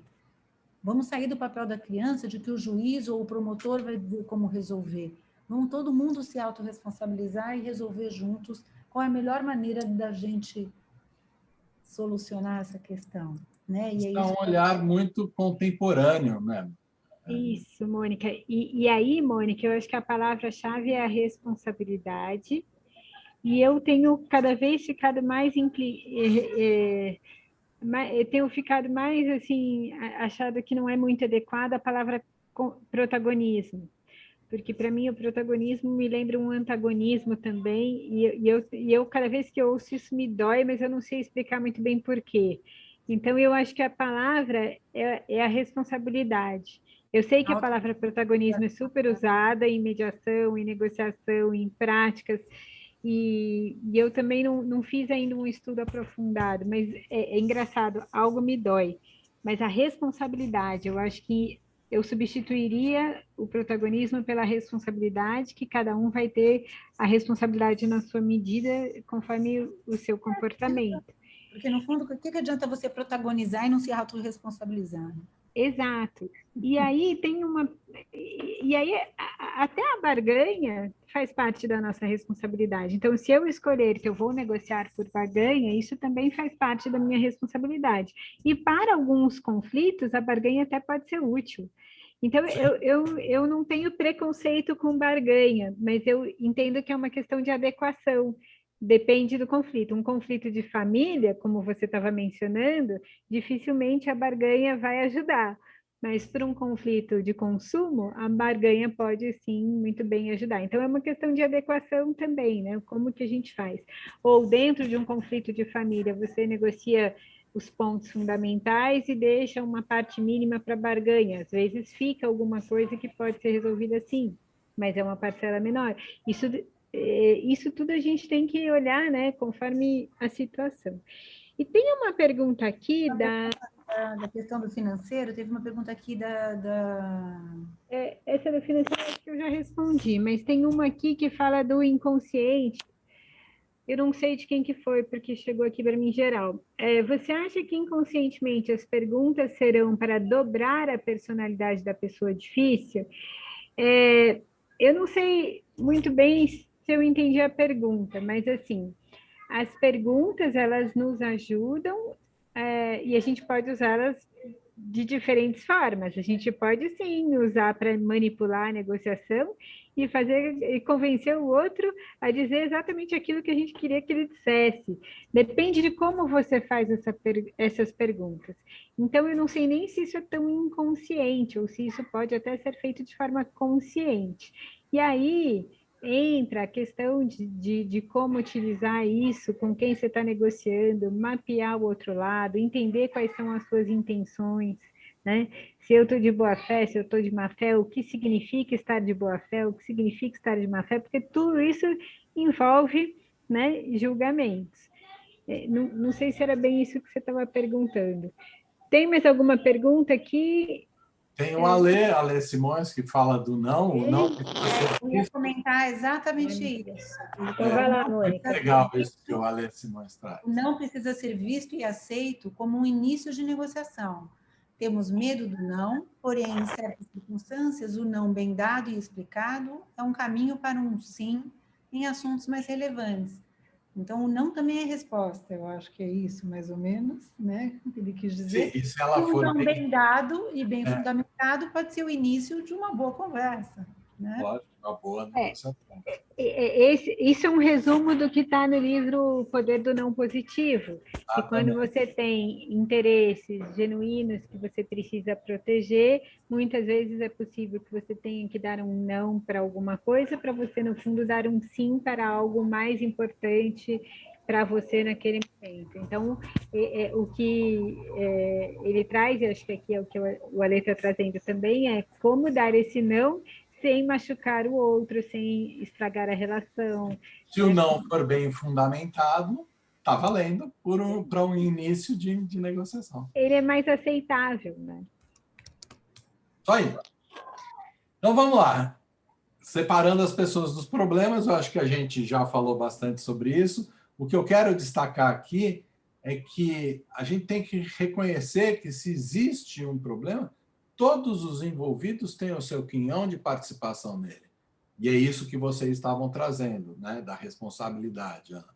Não só sobre o que aconteceu, como na resolução disso, na criação de possibilidades para se encontrar um caminho. E reconhecer... Eu só queria aqui terminar de responder uma pergunta, antes de você mudar de assunto, que a Patrícia trouxe aqui alguns comentários adicionais naquela questão que ela fala das pessoas frágeis na negociação que envolve questões financeiras. E ela fala, o foco é econômico, a emoção não convence, e positividade ou negatividade não paga dívidas e tal. Então, quando eu estou trazendo isso da responsabilidade, da vitimização, também na mesma linha do que a Mônica trouxe, né? Como essa pessoa chegou nessa situação de se colocar nesta posição de estar ali, né, a esse ponto. E isso pode parecer duro, mas faz muito sentido. Mas a gente precisaria de uma outra live inteira para falar disso. Quem sabe, Mônica, a gente marca mais uma para falar mais especificamente sobre equilíbrio de poder, vitimização, responsabilidade. Eu acho que é um tema que interessa muita gente, Mônica. Acho que a gente pode pensar nisso. Muito bem. Posso continuar? Pode. Porque aqui, mais perguntas. Meu Deus. A Evelyn já falou que seria excelente.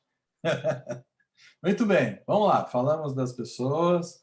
Vamos olhar os relacionamentos. Avaliar as relações de quem irá negociar é fundamental. Como percebemos a relação entre os negociadores? Como que está isso? São adversários, são colegas, são conhecidos, existem amigos dos amigos. E entre as partes, como que é essa relação? Como que é esse relacionamento?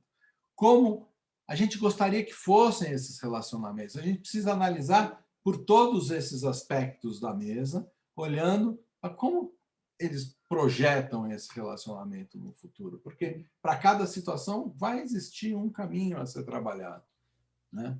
Como que a gente pode melhorar? Se informe, né? Construa ligação e um bom relacionamento com todos. Colabore, faça colaborar. Atente à comunicação. Toda comunicação precisa ser pensada e avaliada antes, durante e depois. Estamos, de fato, escutando o que os nossos interlocutores trazem para a mesa, trazem para a nossa negociação?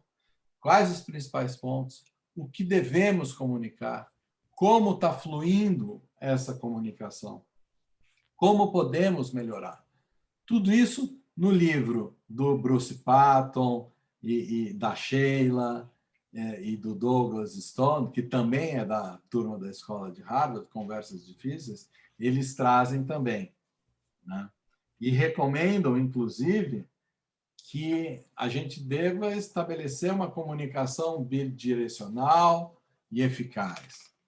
A gente deve estar presente, pergunte, informe, escute, esclareça e se comunique de forma clara e transparente, né? Uma das bases das práticas colaborativas. Uma mudança de paradigmas, e para produzir tal mudança, temos que estar abertos não somente às novas respostas, mas a gente tem que estar aberto a fazer perguntas diferentes daquelas que a gente normalmente faz.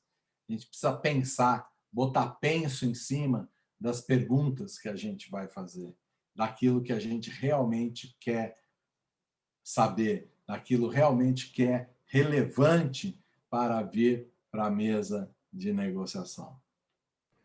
Botar penso, gostei, hein? Botar penso. Botar penso, é pensar sobre. Botar penso. Coisa de gente do interior. Botar penso. Bota penso nisso Botar aí. fora da caixa, botar penso fora da caixa. Isso aí. E fazer perguntas diferentes. Né? Muito bom. No processo de comunicação, a gente acredita que os dois maiores fatores de sucesso ou fracasso é a capacidade da escuta e a maneira de expressar os sentimentos. E para a gente saber onde a gente quer chegar, a gente precisa saber onde a gente está. Isso eu acho muito importante. E como que a gente vai fazer esse caminho de onde a gente está para onde a gente quer chegar? Isso é preparação, né? Traçando as estratégias necessárias para o caminho para solucionar as questões. Respeito. Adoro isso. Isso que a Ana e a Mônica estavam trazendo um pouco antes. Antecipe-se, prepare-se, né? O respeito pelos outros deriva do respeito pela gente mesmo. O respeito é uma expressão da gente mesmo, dos valores e das crenças, e do outro também. E o respeito é um ciclo virtuoso que leva com que o outro fique mais receptivo a partir do momento que a gente respeita aquilo que ele traz numa negociação. Quanto maior, mais potente, mais dura a negociação que você for enfrentar, ou quanto mais reticente tiver o seu cliente, maior será o respeito que você deve entregar. Vamos lá, que mais? Empatia. Eu gosto muito da empatia. E eu tenho aqui, antes, eu só vou fazer um disclaimer, que foi a empatia que me trouxe a mediação na vida, né? E eu sempre li muito sobre empatia, e eu acho muito curioso, porque quanto mais uma sociedade, quanto mais uma comunidade se apropria de uma palavra, mais significados vai sendo atribuído a essa palavra e mais rica ela vai ficando, né? Porque ela vai tendo uma extensão da aplicabilidade. Isso é comunicação pura, é a riqueza da comunicação. E a empatia no sentido literal da palavra, né, que é se colocar no lugar do outro, perceber o que o outro sente, como que ele traz, quais são as emoções envolvidas. Se existe um lugar para a gente exercer a empatia em nosso benefício, é numa negociação. Porque a empatia também é uma maneira estruturada de explorar as posições. Vocês concordam com isso ou não?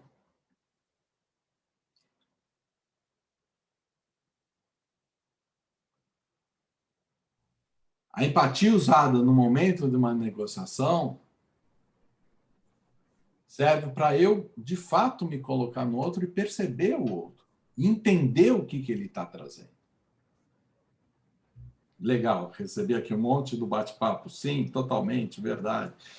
Então, se a gente começar a olhar a empatia com esses olhos numa negociação, calma aí, eu vou me colocar no lugar dessa pessoa, eu vou perceber o que ele está sentindo, quais são as emoções que estão envolvidas, por que ele passou, como ele passou, para eu poder entender o que realmente ele quer. E isso eu vou usar a meu favor na negociação. O Ale está falando que tem um museu de empatia. Nunca ouvi falar na minha Existe vida. o Museu da Empatia em Londres, criado pelo Roman Krishnarik. E é muito curioso. O Museu da Empatia em São Paulo. Não, então, ele veio para cá, é um museu itinerante, foi criado pelo Roman em Londres, e ele tem uma edição itinerante que vai visitando os países. E é uma caixa de sapato, é muito legal isso. É uma caixa de sapato enorme, que você entra dentro dessa caixa de sapato você calça os sapatos do outro, porque essa é a expressão em inglês original, né? Calçar os sapatos do outro, e andar uma milha com os sapatos do outro, né? Então, você calça os sapatos, veste os sapatos dos outros, de alguém que você escolheu, e ouve o áudio da vida daquela pessoa. É emocionante. É muito legal. Nossa, nunca tinha ouvido falar na minha vida nisso. E ele é itinerante, ele vai passeando pelo mundo todo. É muito bacana. Teve aqui no museu, acho que no MAN, exatamente, no MAN, há uns 4, 5 anos atrás. E eu conheci até 2017, o tá Roman falando. Krishnarik também, que ele teve por aqui. Muito bom. Então, para mim, empatia. Se tem uma utilidade boa, prática, a nosso favor, é numa negociação. Vamos lá. Mais interesses. Concentre-se ainda mais nos interesses e não nas posições. Por trás de posições opostas há interesses conflitantes, mas também há aqueles em comum e que são compatíveis.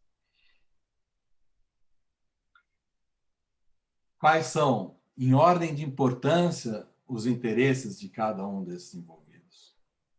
Quais são compatíveis? Quais são complementares? Quais são antagônicos? Respeito, de novo, respeito os interesses de todos. Todos são legítimos a depender de qual perspectiva você vai abordar. Fala, Ana. Oi? Você apareceu para mim aqui. Quer falar alguma coisa? Não. Tá. E aí, vou chegar no assunto que a Alê Simões mais gosta, e que a Ana também, que é a BATNA ou a massa, né, que é a melhor alternativa sem acordo. Olha o poder que a BATNA tem. Né? O que é a BATNA? A BATNA é a sua alternativa que você tem fora da mesa de negociação. Então, quanto mais você trabalhar, quanto mais você se dedicar junto com o seu cliente a desenvolver essa BATNA, em melhor posição você estará indo para a negociação. Então, a BATNA tem que ser trabalhada muito antes. Se dedique a ela. Né, Ana?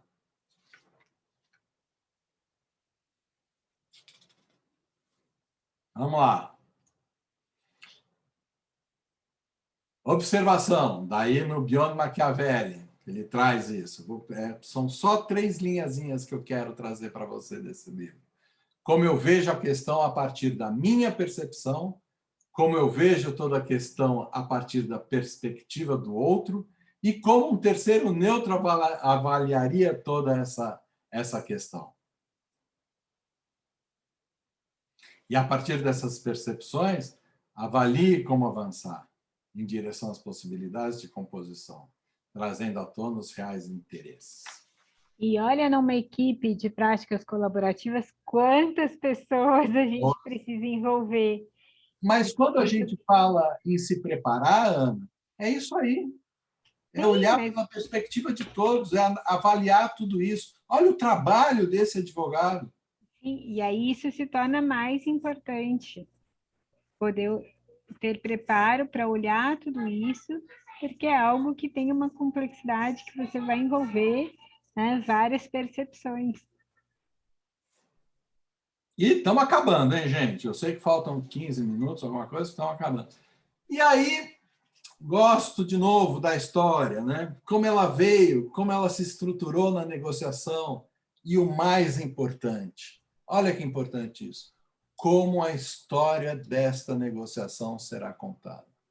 Olha a relevância disso. Olha a importância que a gente tem que dar para isso.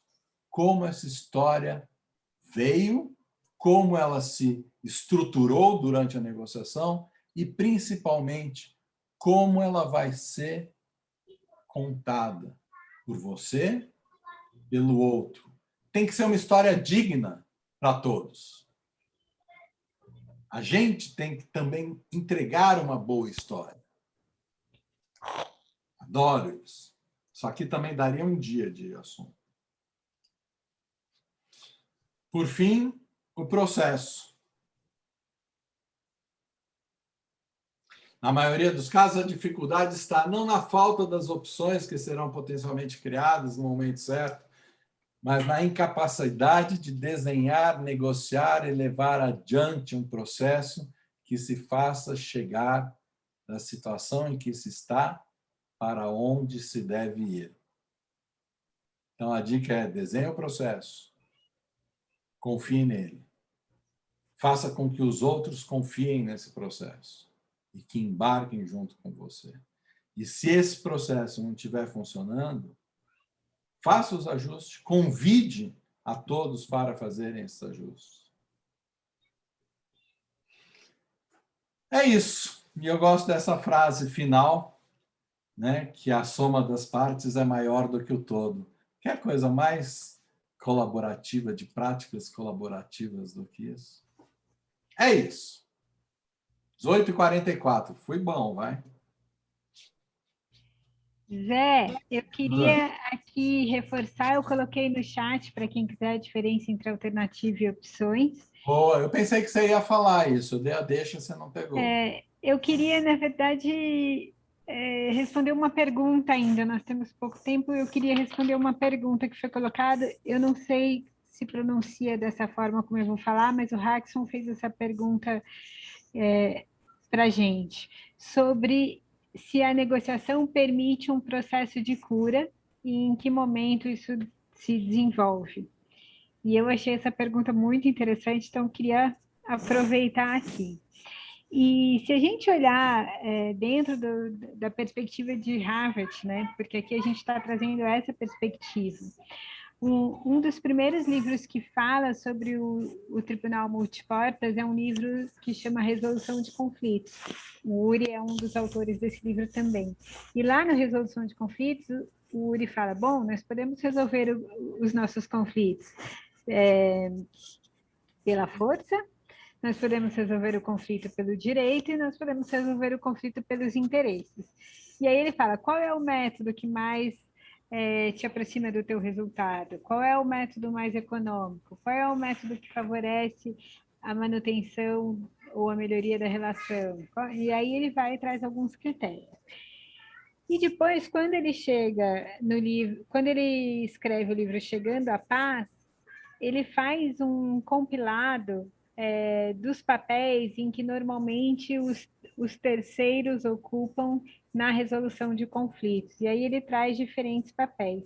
E aí nesse livro, e é algo que pouca gente comenta, eu acho que isso passou batido, ele fala que existe um quarto método paralelo àqueles três, né? E esse quarto método seria curar o relacionamento estremecido. Então, ele fala que não adianta a gente chegar num acordo, ou ter uma sentença, ou de repente ganhar uma votação, né? Se as feridas permanecerem abertas, porque o conflito vai voltar, né?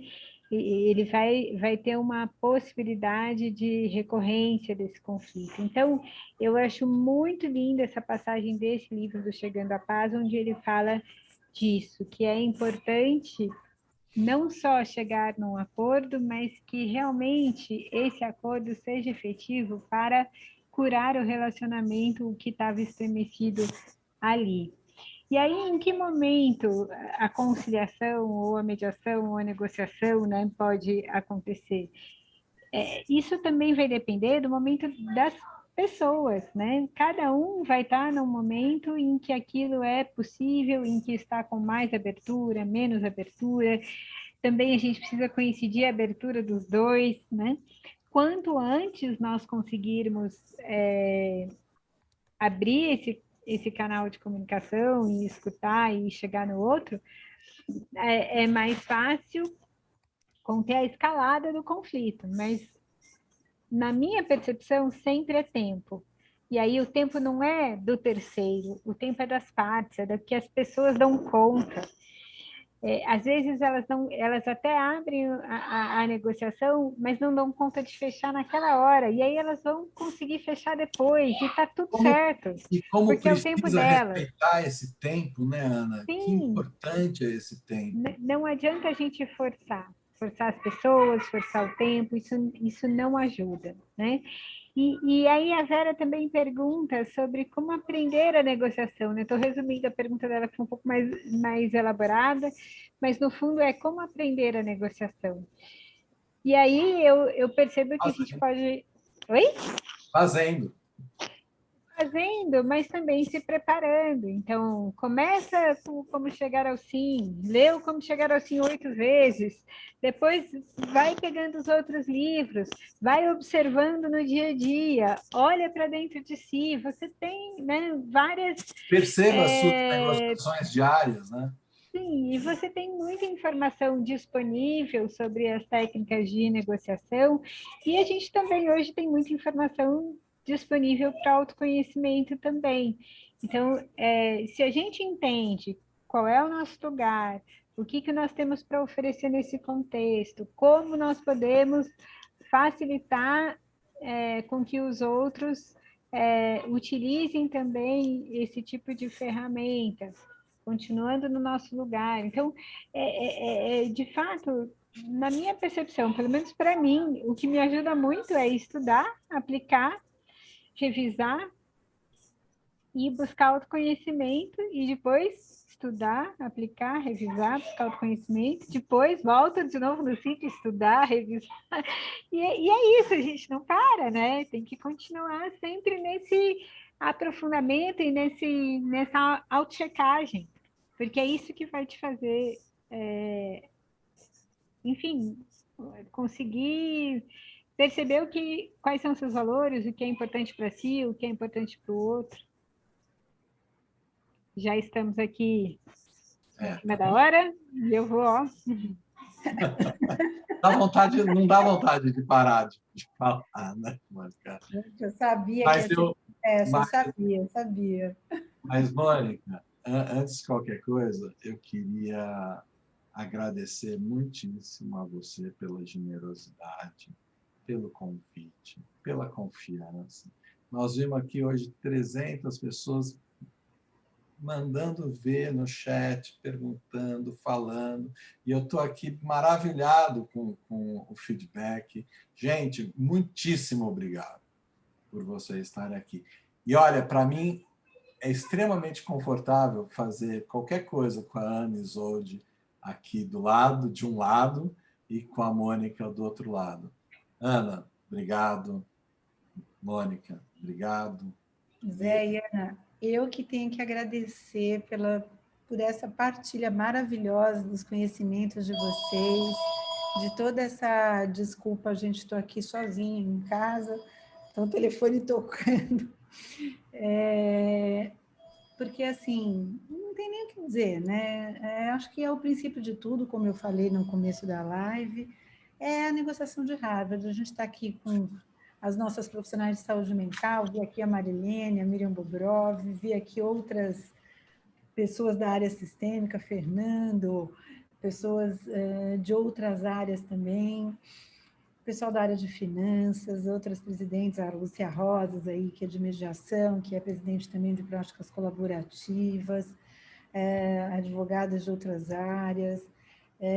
A gente vê que a negociação passa pela área de empresas, que a Ana deu o exemplo da área de empresas.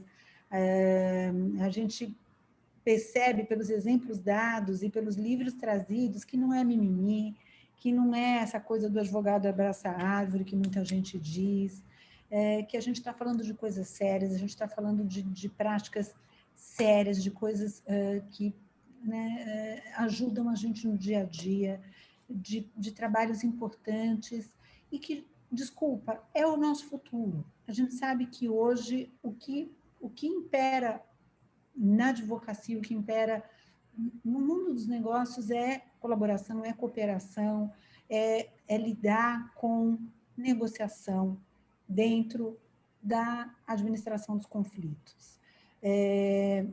Nas práticas colaborativas, especialmente, a gente tem ferramentas poderosas para lidar com essa questão das emoções, tão presente em todas as negociações. E aí, sim, voltando aí a questões que foram trazidas pelo Zé e pela Ana de forma magistral hoje, a gente sabe que 90% das negociações estão sim ligadas às emoções, e mesmo quando a gente fala de negociações com aspectos econômicos, com CEOs, com pessoas de empresas, com pessoas de bancos. Outro dia a gente estava conversando num curso até ministrado pelo próprio pessoal da Auge, pela Ana e pelo Zé que estão aqui, começaram a perguntar fortemente para um CEO que estava na negociação, mas para que você precisa disso, mas para quê, mas por quê, mas para quê? E depois percebeu-se no meio da negociação que a grande questão dele era passar uma satisfação para o chefe dele no exterior. Quer dizer, muitas vezes você precisa negociar aquilo porque simplesmente você precisa dar uma satisfação para o seu CEO, para a sua questão. Então, muitas vezes, por exemplo, em exemplos trazidos pelo Uri, pelo Shapiro, pelo pessoal da negociação de Harvard, pelo Bruce Patton, pelo pessoal desse pessoal de Harvard, negociações grandes como o Iraque, como, né, grandes países negociando, você percebe que muitas vezes as negociações grandes não saíam porque os grandes líderes falavam: como é que eu vou explicar para o meu povo que eu troquei esses reféns sem dar nada em troca? Sem dar qualquer informação em troca, ou sem explicar assim: olha, eu realmente libertei os reféns, mas o que você teve em troca? Nada. Eu tenho que mostrar para o meu povo que eu trouxe alguma coisa em troca. Então, você às vezes precisa mostrar para o seu oponente, ou para o outro lado, justificar para ele o que ele vai trazer para o cara que é o interlocutor dele. Né? Você precisa justificar a posição dele para o próprio interlocutor dele, que é o chefe dele. Né? Quer dizer, tem muito mais coisa envolvida do que a própria negociação em si. É muita coisa, gente, é muita emoção no jogo, né? São tantas emoções como a gente começou a nossa live. Então, muito obrigada, Ana, muito obrigada. É o que eles falam de saída honrosa, né? Muitas vezes ele vai ter até que voltar atrás na É posição a dele. história que o outro vai ter que contar, né? Você vai ter que ajudar ele até a voltar atrás na posição dele para ele contar essa história para quem ele, né, vai ter que contar. Então, muito obrigada, Ana, muito obrigado, Zé, e que a nossa parceria continue sendo maravilhosa e proveitosa e que esses princípios de negociação sejam cada vez mais o nosso caminho, né? Dentro das práticas colaborativas. Obrigada, gente, obrigada por tudo, obrigada, OAB, E um obrigada, beijo para a Júlia e para o Arthur. Júlia, Arthur, pessoal da OAB. Muito obrigada e vamos em frente. Obrigada, gente. Boa noite. Boa noite. O povo não quer ir embora, hein? Tem 230